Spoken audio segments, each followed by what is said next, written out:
Shalom, damai di hati, Bapak Ibu Saudara yang dikasihi dan diberkati oleh Tuhan. Sungguh merupakan satu sukacita dapat menjumpai Bapak Ibu Saudara. Dan kali ini kita akan kembali untuk merenungkan pertanyaan MTPJ dalam bentuk perenungan kita dari 1 Petrus 2 ayat 1 sampai 10. Di sepanjang minggu berjalan 25 Juni sampai 1 Juli 2023.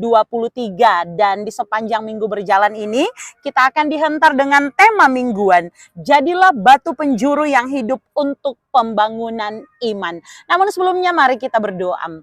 Bapa, di dalam nama Tuhan Yesus, terima kasih untuk kebaikan-Mu.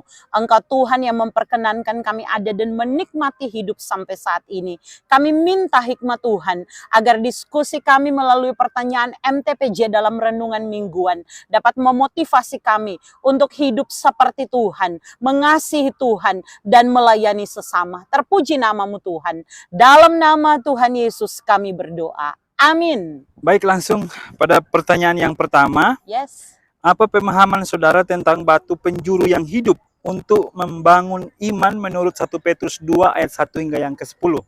Oke. Ya, Bapak Ibu Saudara yang dikasihi dan diberkati oleh Tuhan, senang sekali karena hari ini kita kembali boleh membahas perenungan dengan pertanyaan ini. Dan ketika kita hendak melihat atau menjawab pertanyaan yang pertama ini, maka yang pertama kita harus tahu dulu, kita harus lihat kalau Bapak Ibu Saudara punya renungan MTPJ sangat jelas bahwa surat 1 Petrus itu ditulis oleh Rasul Petrus atau yang disebut dengan Simon Petrus, ya, sudah dibahas dalam video kami sebelumnya bahwa dia disebut sebagai Petra, batu karang, ya.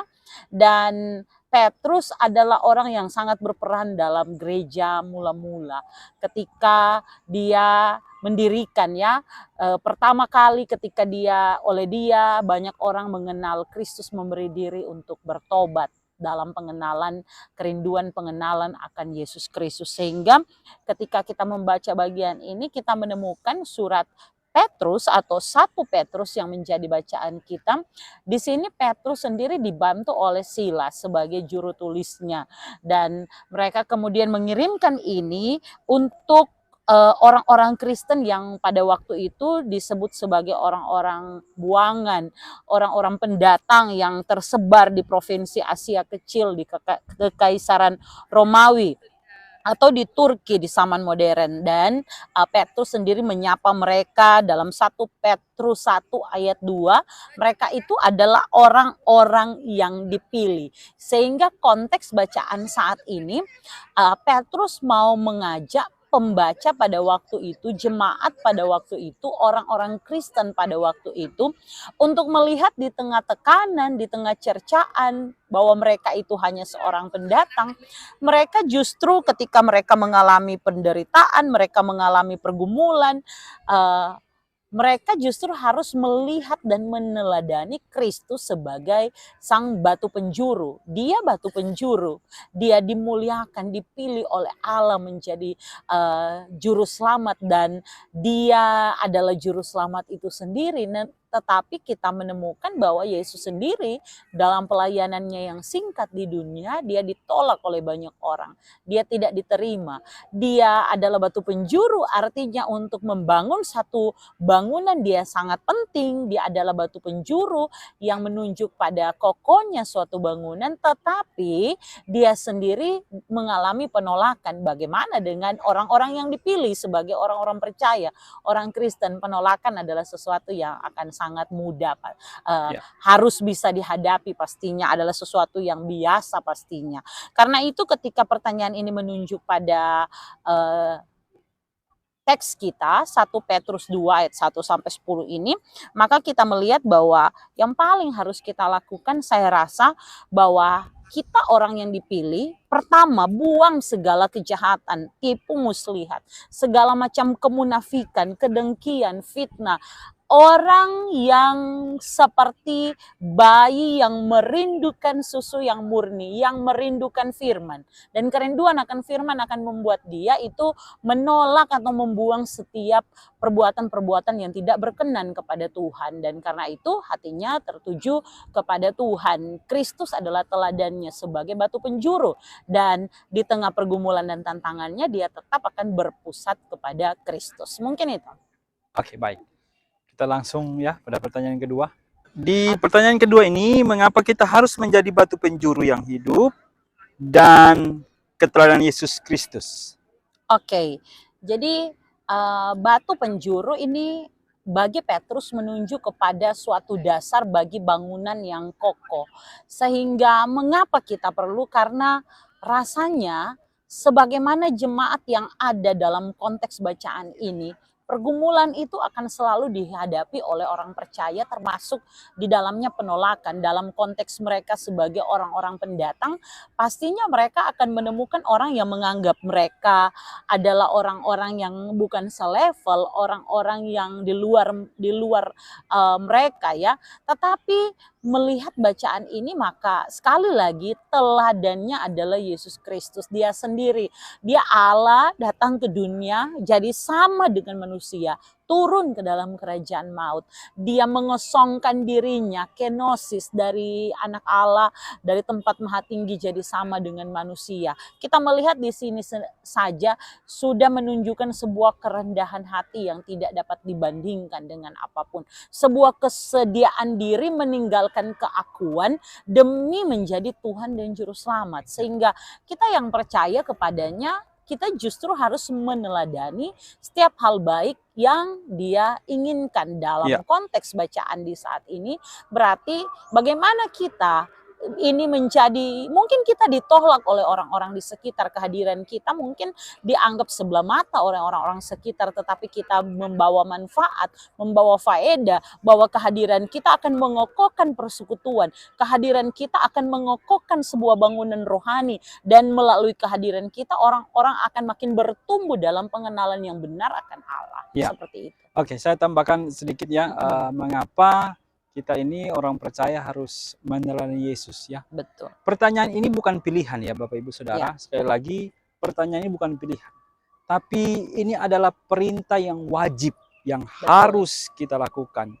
Siapa yang menjadi keteladanan? Ya Yesus sendiri. Karena hanya Yesus yang tidak berdosa. Sekali lagi, hanya Yesus yang tidak berdosa. Semua manusia itu berdosa. Nabi-nabi, rasul-rasul, semua itu berdosa. Nah, yang nama juga manusia sebagai ciptaan itu berdosa. Makanya batu penjuru dan keteladanan merujuk pada Yesus, karena hanya Yesus saja yang mampu memberikan keteladanan yang sempurna. Maka ini merujuk pada firman Tuhan. Maka kita diwajibkan, ya kalau kita mengaku sebagai murid Kristus, sebagai anak-anak Tuhan, maka ini satu kewajiban, bukan pilihan, ya, untuk kita ambil keputusan. Tetapi ini kewajiban yang harus kita lakukan, yang harus kita teladani dari Yesus sendiri, yang adalah Tuhan dan Juru Selamat kita. Maka ini perlu dan wajib, ya. Kita jadi berkat, kita jadi saksi Kristus dimanapun kita berada, lewat perkataan kita, lewat perbuatan kita. Ya sederhana saja ya. Ya dalam kehidupan kita secara praktis sehari-hari, bagaimana kita membawakan diri kita, ya. Hidup dalam kasih persaudaraan. Saya rasa itu akan menjawab nantinya pertanyaan ketiga. Oh iya, pertanyaan ketiga ya. Jadi mungkin ini cukup ya di pertanyaan kedua. Oke, kita lanjut pada pertanyaan ketiga. Ya, di pertanyaan ketiga ini bagaimana kita menjadi batu penjuru yang dapat memberi kehidupan serta membangun iman sesama dan seluruh ciptaan Tuhan Allah. Sekali lagi penekanannya, kita harus tahu bahwa Yesus Kristus adalah batu penjuru. Dia sumber kekuatan yang menopang dan menanggung seluruh beban bangunan rohani orang percaya. Kehadirannya bukan hanya menjanjikan, tetapi memberi satu kepastian keselamatan bagi orang yang percaya kepadanya. Sehingga kita yang mau mengikut dia, hidup taat kepadanya, kita memiliki tanggung jawab untuk tadi ya, jawaban dari suami bahwa ini bukan pilihan, tapi ini memang yang harus kita lakukan. Dia yang kita teladani. Maka ada sikap-sikap praktis yang pastinya dapat kita lakukan dalam kehidupan setiap hari. Misalnya hal paling sederhana adalah kehadiran kita ketika ditolak oleh orang, kehadiran kita ketika tidak diterima oleh orang, bagaimana kita tetap memperkatakan kasih, bagaimana kita tetap melakukan apa yang berkenan kepada Tuhan, sekalipun itu mungkin pada kondisi orang tersebut tidak berlaku baik kepada kita. Kemudian dalam persekutuan gereja, sebagaimana halnya batu penjuru adalah suatu yang sangat penting menjadi dasar dari suatu bangunan, maka kita akan menempatkan diri kita sebagai orang-orang yang telah ditebus, kita orang-orang yang tidak binasa.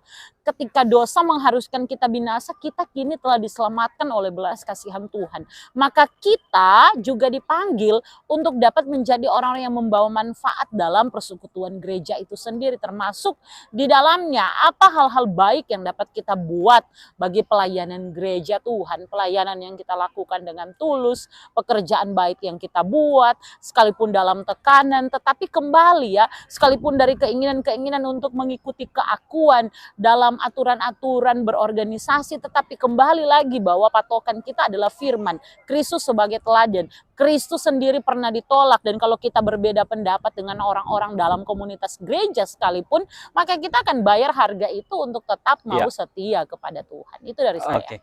Jadi pertanyaan yang sederhana ini, pemikiran saya, pertanyaan sederhana, bagaimana kita mau bertumbuh iman, kita mau menjadi saksi Kristus, jadi berkat? Ya jawabannya adalah stop baku benci, stop baku fitnah, stop baku bakar lota orang pebusu, stop baku maki, stop pesta pora, stop mabo-mabo, stop baku bicara orang, pebusu-busu dan lain sebagainya ya. Jadi itu saja. Sederhananya. Dan bacaan ini jelas ya, seperti seorang bayi yang merindukan susu yang murni. Kerinduan kita hanya firman, dan itu cukup bagi kita. Tidak lebih lagi, maka patokannya ini apakah sesuai kehendak Tuhan, firman berkata demikian atau tidak. Kalau kemarin kan bagaimana perkataan itu orang. Jadi iman timbul dari pendengaran.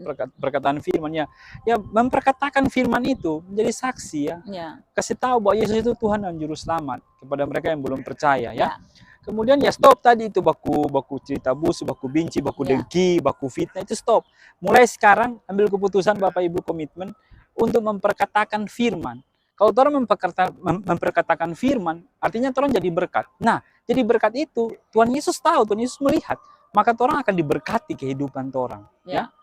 Ya, mungkin itu saja. Saya rasa cukup. Puji Tuhan, Tuhan memberkati. Ya, Tuhan memberkati. Ya, Bapak Ibu Saudara yang dikasihi dan diberkati oleh Tuhan, demikianlah perenungan yang boleh kami bagikan di hari ini. Kami senang sekali, sekalipun kami saat ini masih ada di Jakarta, dan saat ini memang secara khusus langsung ya dari Monumen Nasional, dan bersyukur ketika pertanyaan MTPJ dalam perenungan kali ini boleh dibahas bersama. Kami bersyukur sekali karena Bapak Ibu Saudara menjadikan channel kami salah satu referensi. Tetap dengarkan channel YouTube yang lain, baca-baca buku yang lain, kemudian temukan, dan mana tahu ada pesan Tuhan secara pribadi juga bagi Bapak Ibu Saudara, dan biar itu berkembang dalam pelayanan di kolom dimanapun pergi dan berada. Nah, kami akan menutup saat ini, karena itu mari kita berdoa. Bapa, di dalam nama Tuhan Yesus, kami sungguh bersyukur Engkau Tuhan yang mengasihi kehidupan kami. Terima kasih Tuhan menjadi satu-satunya teladan yang dapat kami andalkan. Engkaulah batu penjuru dunia. Engkau memberi kami teladan yang sempurna. Bagaimana kami harus bertahan di tengah berbagai pencobaan. Bagaimana kami membuang dari kehidupan kami apa yang tidak berkenan kepada Tuhan. Dan merindukan firman sebagai satu-satunya sumber kami untuk menemukan Kristus yang mengasihi kehidupan kami. Maka terima kasih Tuhan, biar Tuhan memberkati setiap pendengar, memberkati kami di tempat ini dalam kasih dan anugerah belas kasihan Tuhan. Terima kasih Tuhan, ini doa kami, dalam nama Tuhan Yesus kami berdoa. Amin. Akhirnya sampai jumpa, Tuhan Yesus memberkati.